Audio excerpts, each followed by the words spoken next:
So hey everyone, welcome back, welcome to another exciting video. And इस video के अंदर हम कवर करने वाले हैं control statements and rust.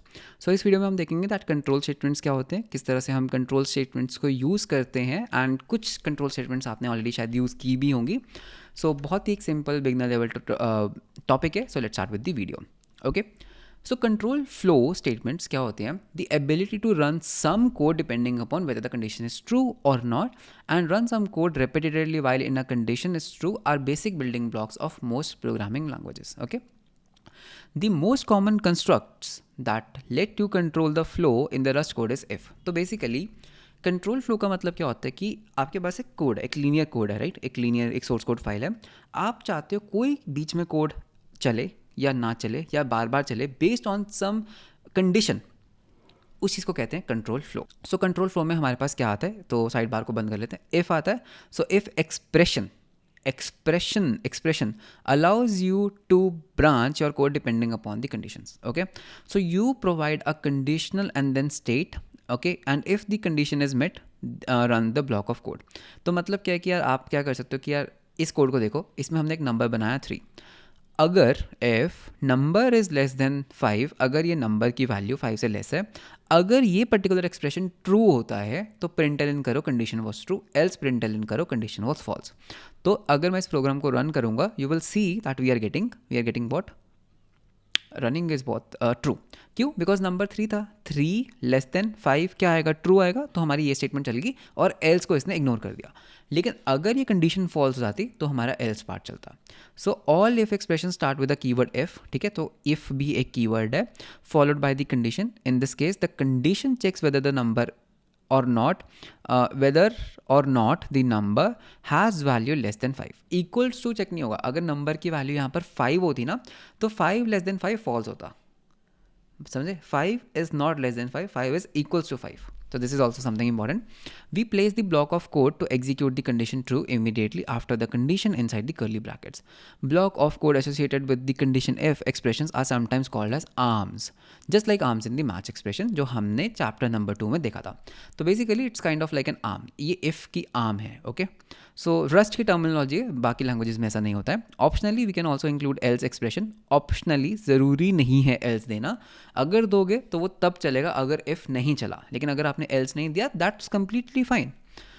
We choose to do here the given program as an alternative block of code that should execute अगर हमारी जो कंडीशन इफ़ में दी थी वो फॉल्स हो जाती है। If you don't provide an else expression and condition is false, the program will skip. तो कुछ भी एरर या कुछ ऐसे पैनिक नहीं होगा। तो अगर इफ़ होगा वो चल जाएगा, अगर इफ़ नहीं चला होगा नहीं चलेगा, लेकिन बाकी का कोड चलेगा। ठीक है, let's write the changing the value from 7। तो इन्होंने नंबर अब 7 कर दिया एंड अब हमारे पास आउटपुट आया कंडीशन वॉज फॉल्स। क्यों? बिकॉज जब ये 7 हुआ ये कंडीशन फॉल्स हो गई, 7 इज नॉट लेस देन 5, तो एल्स आ गया। Okay, now this is something very interesting. It is also worth noting that the condition in side the code must be a Boolean. बताता हूँ कैसे। ठीक है, हमने यहाँ पर ऑलरेडी इफ़ यूज़ किया है, तो यार इसका जो एक्सप्रेशन है ना, ये ना एक बूलियन रिटर्न करता है। बूलियन क्या होता है? ट्रू या फॉल्स। तो ये क्या बोल रहे हैं दैट यहाँ पर जो एक्सप्रेशन हम इफ़ में यूज़ करते हैं ना, वो ना एक बूलियन होना चाहिए। ट्रूथ ही फॉल्स ये वैल्यूज़ नहीं चलेंगी। कैसे? देखो, यहाँ पर हम क्या करते हैं, हम यहाँ पर कह सकते हैं इफ़ वाई, यहाँ पे मैं बोल सकता हूँ print L N that function returned true. तो यहाँ पर ये पर्टिकुलर चीज़ ना बिल्कुल सही चलेगी। क्यों? बिकॉज देखो वाई क्या रिटर्न कर रहा है, वाई एक बूलियन है, इज इवन एक बूलियन रिटर्न कर रहा है। मैंने बोला अगर ये ट्रू है, अगर इसकी वैल्यू ट्रू रिटर्न होती है तो ये स्टेटमेंट चलनी चाहिए। रन करो, देखो क्या ये स्टेटमेंट चली? नहीं चली, बिकॉज ये फॉल्स रिटर्न कर गया। अगर मैं यहाँ पे 4 डालता एंड मैं इसको रन करता, तो now you will notice that function return true आया। ठीक है, ये बूलियन होना चाहिए।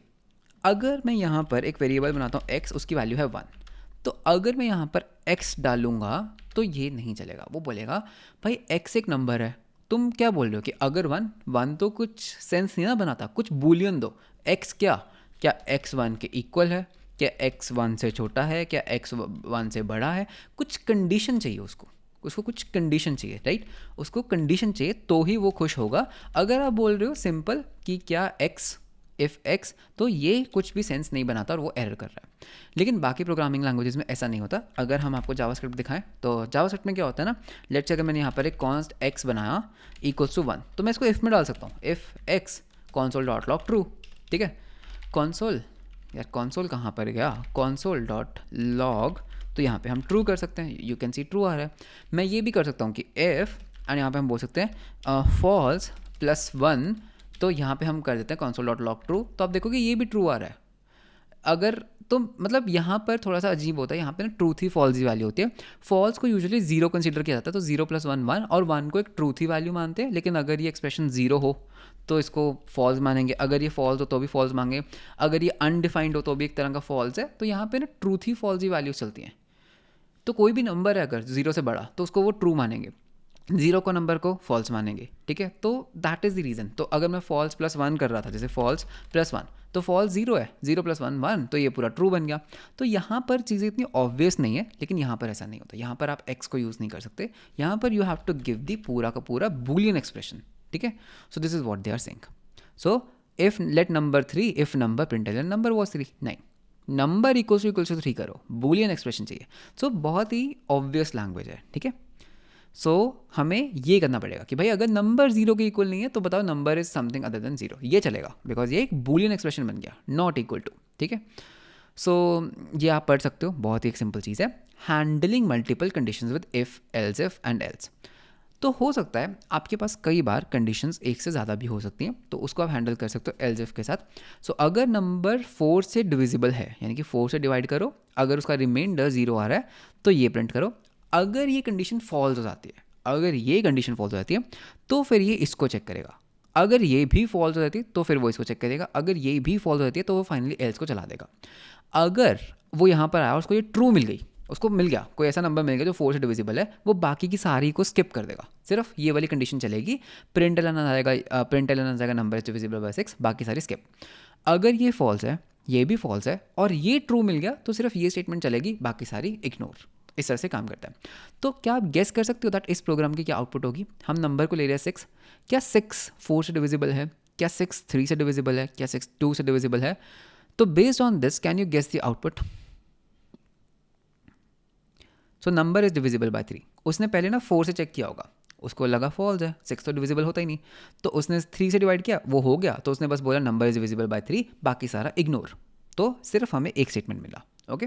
सो this program has 4 possible paths, after running it you should see the following. तो यहाँ से आप देख सकते हो दैट इसने क्या क्या किया, हर पाथ पे वो गया, जौन सी सही लगी उसने उसको चूज़ किया, बाकी सब इग्नोर कर दिया। तो यहाँ पे तो था that how you can use if else, बहुत सिंपली इफ एल्स को कैसे यूज़ कर सकते हैं। अब यहाँ पर ना this is something now rust का फीचर।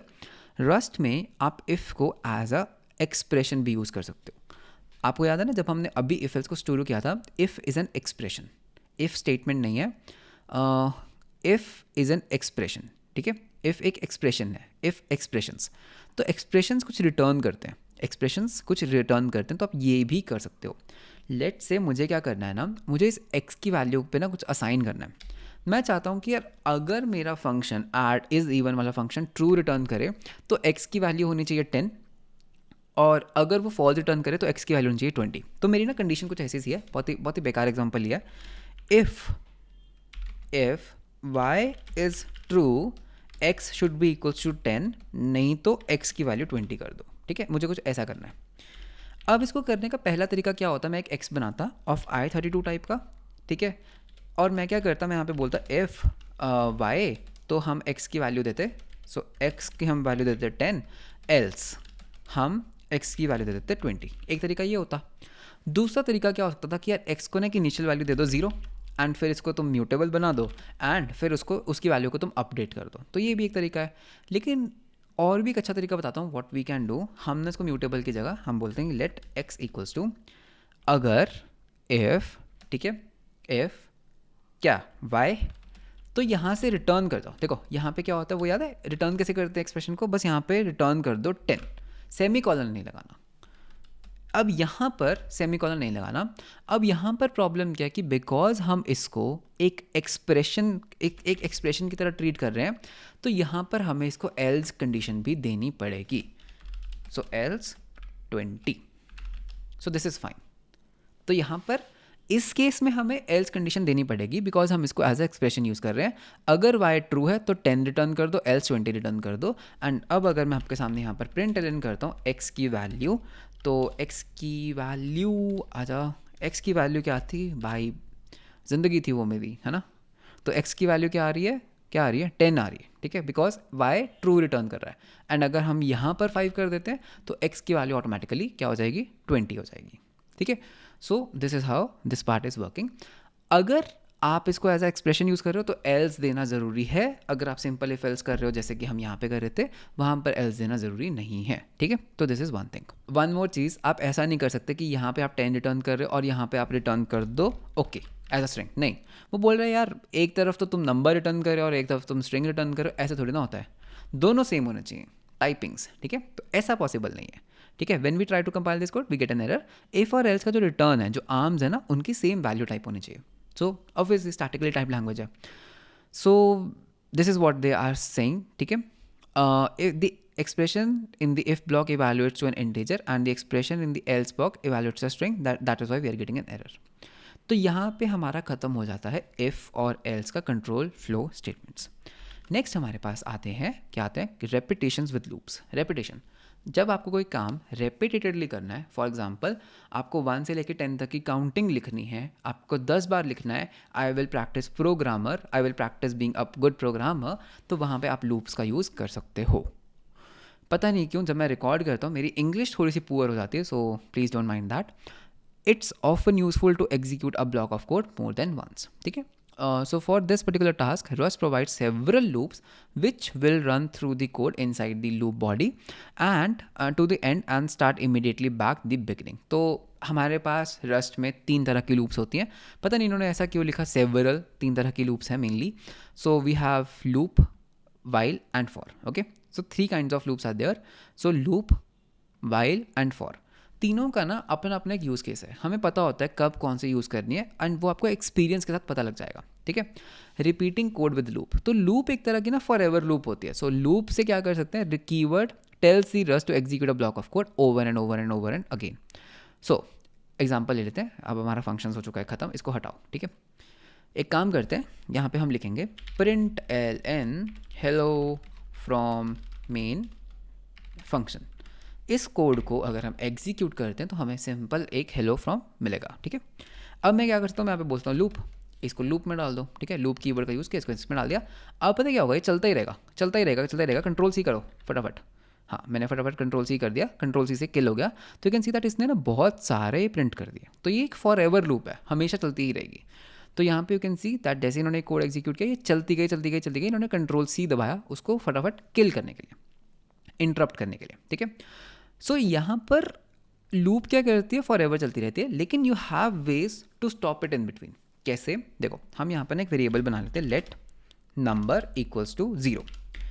हम क्या करेंगे, हम इसको बोलेंगे दैट पहले प्रिंट करो, ठीक है, that value of number is, जो भी हमारा नम है ये चीज़।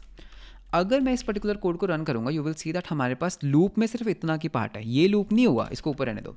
इतना पार्ट बार बार लूप होता रहेगा। इसका क्या मतलब कि बार बार प्रिंट करता रहेगा value 0 0 0 0।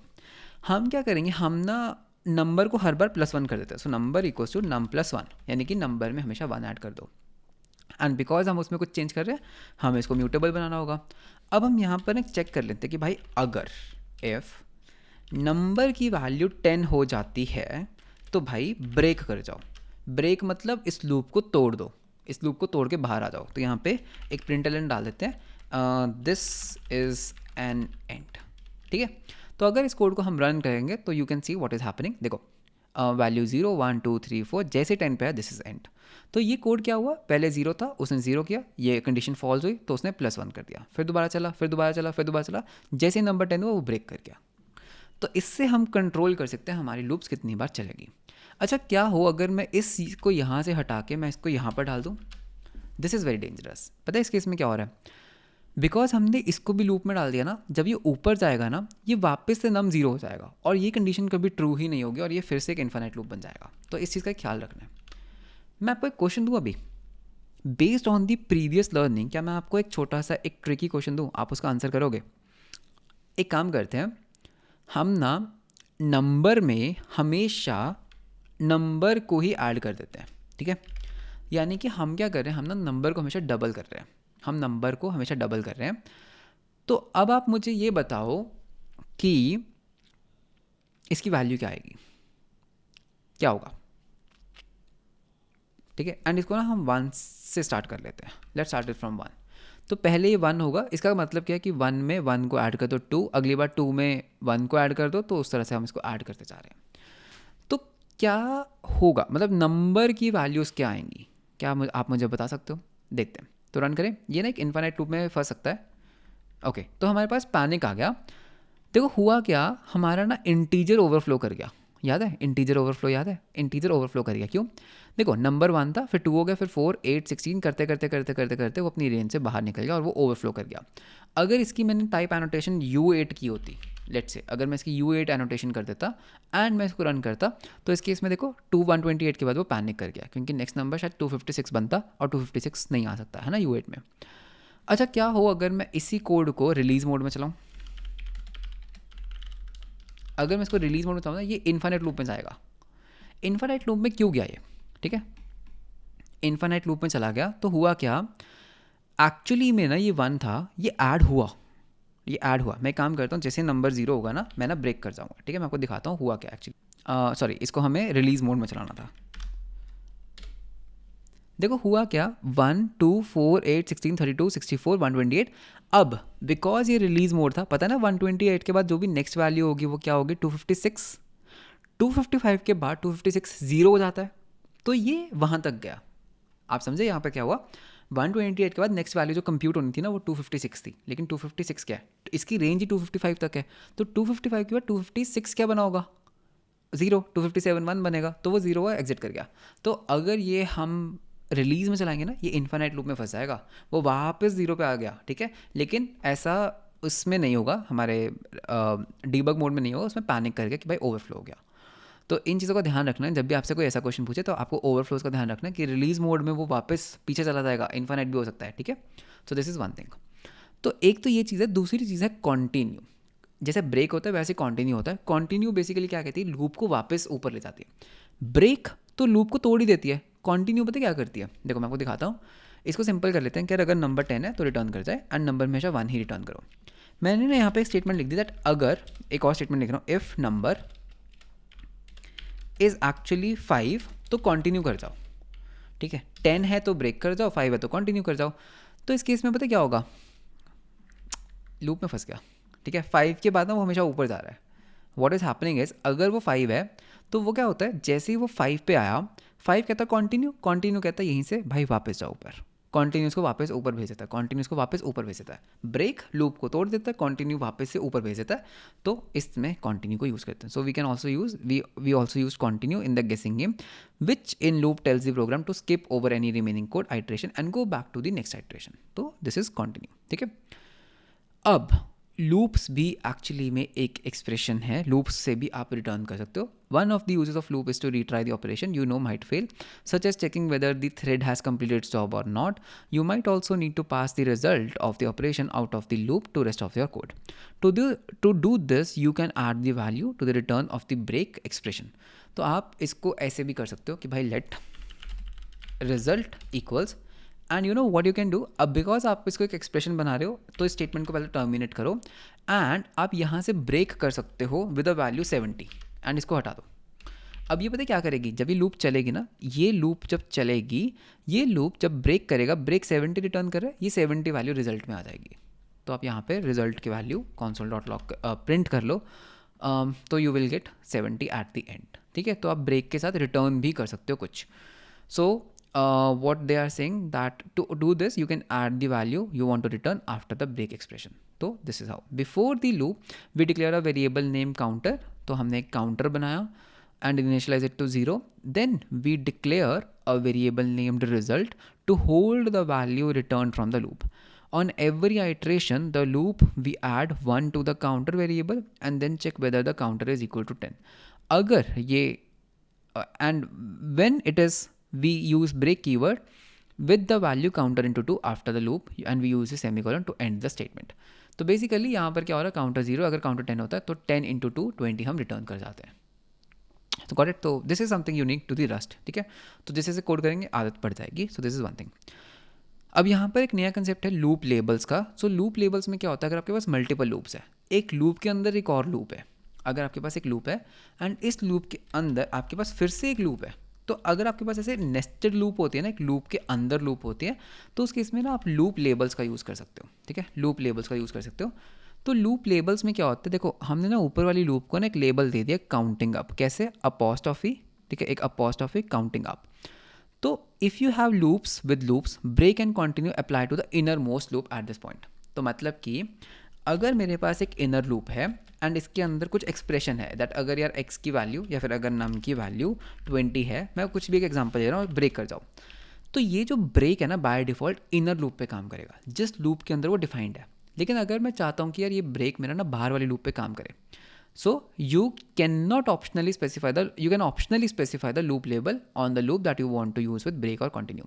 To specify those keywords, apply to the label loop instead of the innermost loop. ठीक है, तो ये कैसे कर सकते हैं, सिंगल कोट लगाओ, तो एक इसको हम इस लूप को वो दे देते हैं, एक लेबल दे देते हैं माय लूप, तो ये हमारा लेबल है, करेक्ट, ये हमारा लेबल बन गया। अब हम क्या कर सकते हैं, अब हम ब्रेक कर जाएंगे, कौन सी लूप ब्रेक करनी है। अगर मैं सिंपल ब्रेक बोलूँगा तो ये इनर लूप ब्रेक करेगा, लेकिन अगर मैं यहाँ पे बोलता हूँ भाई ये वाली लूप ही ब्रेक कर दो, तो ये आउटर मोस्ट लूप को ब्रेक कर देगा। लेकिन अब हमें यहाँ पे रिटर्न भी तो करना है 40, बिकॉज ये 70 रिटर्न कर रहा है, यहाँ पे कुछ नंबर रिटर्न करना पड़ेगा, है ना, बिकॉज ये I32 है, तो दिस इज इंपॉर्टेंट। ऐसा नहीं ना हो सकता कि ये 70 रिटर्न कर रहा है और यहाँ पे आप कुछ भी रिटर्न नहीं कर रहे हो, तो गलत बात है, मिसमैच टाइप। या तो स्टेटमेंट को हटा दो, तो सो दैट वो अपने आप इन्फर कर ले। सो दिस इज़ वन थिंग, ठीक है, जो थोड़ी सी न्यू है हमारे रस्ट के अंदर।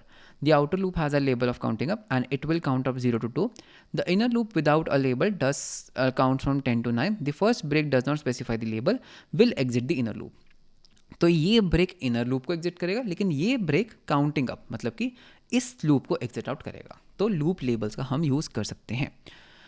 कंडीशनल लूप्स विद वाइल, तो हमने पहली लूप देखी, दैट वाज लूप जो फॉर एवर चलती है। अगर आपको कंडीशन पहले से ही पता है तब हम वाइल लूप यूज़ करते हैं। कैसे, बहुत अच्छी एग्जांपल है, बहुत ही क्लासिक एग्जांपल है यहाँ पर। तो यहाँ पे क्या कह रही है भाई, एक नंबर बनाओ, म्यूटेबल नंबर बनाओ 3, जब तक नंबर 0 नहीं हो जाता तब तक ये करते जाओ। जब तक नंबर 0 नहीं हो जाता, जब तक नंबर 0 नहीं हो जाता तब तक प्रिंट करो नंबर को, और नंबर को हर बार डिक्रीमेंट करो, नंबर को हमेशा -1 करते रहो। सो नंबर -=1 का मतलब क्या होता है कि नंबर की वैल्यू असाइन कर दो, जो भी हमारा नंबर है -1। तो इसको ऐसे भी लिख सकते हैं, इसको शॉर्ट हैंड में बस यहाँ पे माइनस लगा दो और यहाँ से हटा दो, तो नंबर -=1, नंबर में से 1 को डिक्रीमेंट कर दो। रन करोगे तो you can get 3, 2, 1 left of. तो ये कैसे काम करता है, नंबर है, अगर पहली बार में ही नंबर 0 तो ये लूप कभी चलेगी ही नहीं, पता है, तो ये लूप कभी चलेगी ही नहीं। तो 3 था, इसने चेक किया क्या नंबर 0 है, नहीं है, ओके, दैट इज़ ट्रू, क्योंकि ये कंडीशन क्या कह रही है कि नंबर 0 नहीं होना चाहिए। तो प्रिंट किया, नंबर को 2 कर दिया, क्या नंबर 0 के इक्वल नहीं है, बिल्कुल सही, बिल्कुल सही, चलो 2 को अब 1 कर दिया, क्या नंबर 0 के इक्वल नहीं है, ट्रू, ठीक है, प्रिंट करो और इसको 0 कर दो। अब 0 हुआ, क्या नंबर 0 के इक्वल नहीं है, लेकिन नंबर तो 0 के इक्वल है, ये तो फॉल्स हो गया। तो जैसे ही ये कंडीशन फॉल्स होगी, जैसे ही कंडीशन ख़राब होगी, हमारी वाइल लूप काम करना बंद कर देगी। तो हमारे पास 3, 2, 1 आएगा इस पर्टिकुलर सिनारियो में, वाइल लूप जैसे हमारे बाकी लैंग्वेजेस में होता है, ठीक है। So the construct eliminates a lot of nesting and, तो इसमें मतलब क्या है, हमें कंडीशन पहले से क्लियर थी दैट हमें कब लूप, हमें कब एग्जिट करना है। जब आपको पता है कब एग्जिट करना है तब आपको वाइल लूप यूज़ करना है, लेकिन अगर आपको पता ही नहीं कितनी बार लूप हो सकता है तब आपको लूप यूज़ करना है। एग्जाम्पल देता हूँ, पिछला जो हमारा गेस वाला गेम था उसमें हमें नहीं पता था कि यूज़र को कितने ट्राइज लग सकते हैं सही गेस करने में। हो सकता है पहली बार में गेस कर ले, हो सकता है 10 बार में भी ना कर पाए, हो सकता है कोई बुद्धू आ जाए, है ना, उसको 100 लग जाए, 100 बारियाँ लग जाएँ, तो उस केस में लूप यूज़ करो। लेकिन यहाँ पे हमें पता है कि कितनी नंबर ऑफ आइट्रेशन है, हमारी कंडीशन क्लियर है, ठीक है। जब आपकी कंडीशन पहली बार से क्लियर होती है ना, तब उस केस में आप वाइल लूप यूज़ करते हो, ठीक है। एंड उसके बाद फिर हमारे पास लास्ट में आता है फॉर लूप, ठीक है। So this is also one thing. So इसमें क्या है, एक काम करते हैं, फॉर लूप कहाँ पे, looping through a collection with for. You can also use while construct to loop over elements of collection such as an array. तो लेट से अगर आपके पास एक एरे है, ठीक है, एक एरे बनाए, सो लेट ARR एक एरे है 1, 2, 3, 4, 5 एंड 6। तो ये मेरे पास क्या है, एक एरे। मुझे ना इस एरे के ऊपर लूप करना है, मतलब मुझे इस एरे के सारे एलिमेंट्स को प्रिंट करना है। तो मेरे पास क्या तरीका है, मैं यहाँ पर एक वेरिएबल बना लेता हूँ म्यूटेबल इंडेक्स, और बाय डिफ़ॉल्ट इसको हम 0 पे असाइन कर लेते हैं। फिर मैं बोलूँगा कि यार जब तक मेरा जो इंडेक्स है ना वो छोटा है 6 से, क्यों, बिकॉज मेरे एरे का साइज़ है 6, तो यानी कि लास्ट इंडेक्स क्या होगा 5, 0 1 2 3 4 5, तब तक इसके ऊपर लूप करते रहो, प्रिंट एल करते रहो, ठीक है। तो मुझे ना 2 चीज़ें प्रिंट करनी है, तो मैं बोलूँगा कि आई मतलब इंडेक्स ये है एंड वैल्यू ये है, तो यहाँ पर हम प्रिंट कर लेते हैं इंडेक्स को, एंड यहाँ पर हम कॉमा प्रिंट कर लेते हैं ARR at this particular index, and हर बार हम बस क्या करेंगे, इंडेक्स को 1 से बढ़ा देंगे। अगर अब हम इस कोड को रन करते हैं, can you see that this code is actually running fine. 0th पे 1 है, 1 पे 2 है, सेकंड इंडेक्स पे 3 है, एंड अगर हम यहाँ पे लेट्स से 32 कर देते हैं, यहाँ पे हम 45 कर देते हैं, तो यू विल अंडरस्टैंड दैट ये कोड बिल्कुल सही चल रहा है। इस कोड में ना बस एक प्रॉब्लम है, गलती से मैंने ना 2 एलिमेंट्स हटा दिए।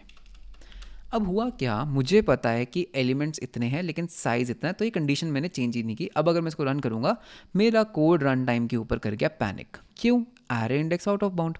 भाई तुम्हारे पास एलिमेंट्स ही 4 है, लास्ट इंडेक्स ही तुम्हारा 3 है, तुम 4 को एक्सेस करने जा रहे हो, एंड 4 को एक्सेस करने जाओगे तो एरे ऑफ 4 करोगे तो array index out of bound हो गया।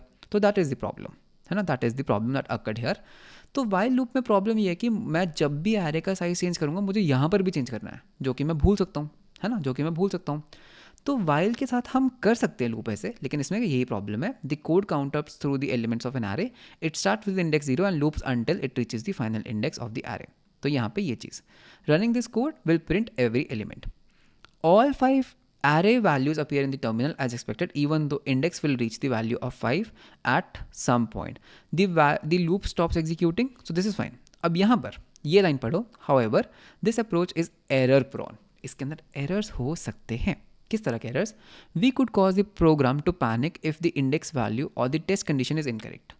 For example if you change the definition of a array to have 4 elements, ठीक है, अगर उसमें सिर्फ 4 ही एलिमेंट्स हैं, तो वो स्टिल हमारा जो इंडेक्स है हम उसको चेंज करना अगर भूल गए, वी फॉरगॉट टू अपडेट, तो कोड पैनिक कर जाएगा। It also slow because the compiler adds run time to code to perform the conditional check और whether the index is within the bounds और not. और वैसे भी ना ये चीज़ बहुत स्लो है, पता है। अगर हमारा कोड ये सही भी चल रहा है, वो क्या कह रहे हैं, अगर ये कोड सही भी चल रहा है ना, ये कोड ना परफॉर्मेंट नहीं है, पता है क्यों। हर बार जब आप कह रहे हो array at 0, array at 1, array at 2, हर बार ना पहले रस्ट को चेक करना पड़ रहा है कि क्या तुम अपने बाउंड के अंदर हो या नहीं। अगर हो तो वो प्रिंट कर देगा, नहीं तो उसको पैनिक करना है।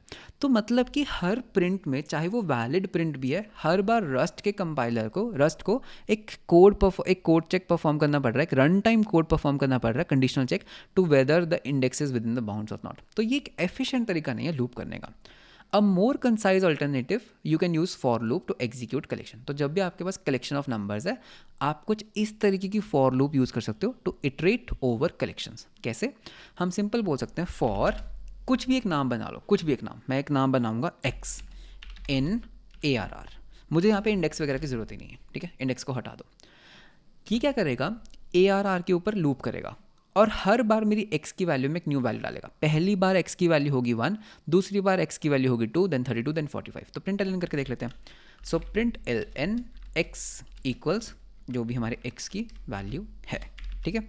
So print ln you can see that x पहले 1 आया, फिर 2, फिर 32, फिर 45। तो एरे के ऊपर इंटरनली खुद ब खुद लूप करेगा, हर वैल्यू को एक एक करके x में देता जाएगा। So this is a more cleaner way, और क्लीनर भी है, राइट।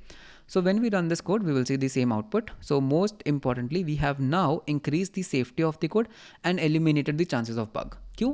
Because अगर मैं और एलिमेंट्स इसमें ऐड करता हूँ ऑटोमेटिक, मुझे कहीं पे साइज को ट्रैक करने की ज़रूरत ही नहीं है। सी ऑटोमेटिक, इसको बंद करते हैं, you can see automatically it's working, है ना। तो this is more concise and इसमें एरर्स नहीं है। सो एंड कभी भी हम एरे से बाहर नहीं जाएंगे बिकॉज इंटरनली खुद लूप हो रहा है। So using a for loop you wouldn't need to remember the change any code, ठीक है। तो आप बस एरे के अंदर एलिमेंट्स वगैरह को ऐड करो, ऑटोमेटिकली फॉर लूप उसका ध्यान रखेगी। The safety and conciseness for loops makes them most commonly used loop construct in the rust, even in the situation in which you want to run some code for a certain number of times, as in the countdown example we use while loop, most rustaceans will use for loop. The way to do that is using the range. तो आप क्या कर सकते हो, standard library एक range provide करती है which generates all the number in the provider range. तो मतलब कि हम एक और चीज़ कर सकते हैं, हम कह सकते हैं कि भाई मेरे को ना 1 से लेके 10 तक के नंबर्स क्या करने हैं, रन करने हैं. So you can just say for x in, आप एक रेंज बना सकते हो. For example 1 dot dot 10, and यहाँ पर I can just say print L N. ठीक है, प्रिंट एल एन, अगर मैं यहाँ पे सही से लिख पाऊँ, print L N X S X. तो ये एक रेंज है. ठीक है, ये एक रेंज है. इसको बंद करते हैं. तो एरे की मुझे ज़रूरत नहीं है. तो अब अगर हम इसको रन करते हैं तो ये बोला है पैरेंथेसिस की ज़रूरत नहीं है. तो अब अगर मैं इसको रन करूँगा मेरे पास 1 to 9 आएगा, बिकॉज ये 10 एक्सक्लूसिव था. अगर मैं यहाँ पे इक्वल टू लगा दूंगा तो फिर ये इंक्लूसिव बन जाएगा, है ना. तो इस तरह से, एंड हम इसके ऊपर डॉट रिवर्स भी लगा सकते हैं. तो डॉट रिवर्स दिख रहा है कहीं, रिवर्स. हाँ, रिवर्स के लिए हमें इसको ब्रेसेस में डालना होगा. सो ब्रेसेस डॉट रिवर्स. ओके, सो ये रिवर्स हो जाएगा. सो रन करें. अब देखो ये रिवर्स हो गया 10 9 8 7. तो रेंज बनाई हमने, एक नंबर की रेंज बनाई. रेंज ये क्या करेगा, जब लूप करेगा इंटरनली, पहले हमें x1 देगा, फिर 2, फिर 3, फिर 4. सॉरी, इस केस में उल्टा है. लेकिन अगर हम इस रिवर्स को हटा देते हैं, तो अगर हम इसको हटाएंगे तो पहली बार x होगा 1, देन 2, देन 3, देन 4 टिल 10. तो ये एक रेंज है. एंड अगर आप यहाँ पे इक्वल टू नहीं डालोगे तो अपर वाली जो चीज़ होती है वो एक्सक्लूसिव होती है. इंक्लूसिव करने के लिए इक्वल टू लगा दो. ठीक है. So this is what they are saying. ठीक है, the code is a bit nicer of course. तो ये आ चुकी है हमारी summary at the end. You made it. So this was a sizable chapter. You learn about variables, scalar, compound data, types, functions, comments, if, expressions and loops. To practice this concept discuss in chapter. तो यहाँ पर ना हमारे लिए कुछ programmes है जो हम बना सकते हैं. एक ऐसा प्रोग्राम बनाओ जो टेम्परेचर को कन्वर्ट कर पाए फ़ारेनहाइट टू सेल्सियस. एक ऐसा बनाओ जो nth फिबोनाची नंबर्स बनाए. Print the lyrics of to the Christmas carol. ठीक है, तो ये एक एडवांटेज, ये एक चैलेंज है. And then when you are ready to move on you can talk about the next concepts. तो ये कुछ चैलेंजेस है जो आप ट्राई कर सकते हो. ठीक है, आई वुड रिकमेंड कि आप इनको ट्राई करो. बट आई होप दैट इस पर्टिकुलर चैप्टर के बाद हमें काफ़ी सारी चीज़ें क्लियर हुई होंगी. That variables, data types, functions, comments बहुत सिंपल चीज़ है यार. ये आप खुद देख लेना. कमेंट्स क्या होते हैं, जो कोड नहीं रन करता डॉक्यूमेंटेशन पर्पसेस के लिए. तो यार ये तो आप खुद देख लेना, बहुत छोटा चैप्टर है. And control flow. And with that हमारा होता है चैप्टर नंबर 3 कंप्लीट. सो कॉन्ग्रेचुलेशंस, आपने सक्सेसफुली चैप्टर 3 चैप्टर्स रस्ट के कवर कर लिए. एंड आई होप दैट इस पर्टिकुलर पॉइंट पे हमें रस्ट की काफ़ी अच्छी नॉलेज हो चुकी है. सो मिलते हैं हम आपको चैप्टर नंबर 4 के ऊपर. Until then, bye bye and take care.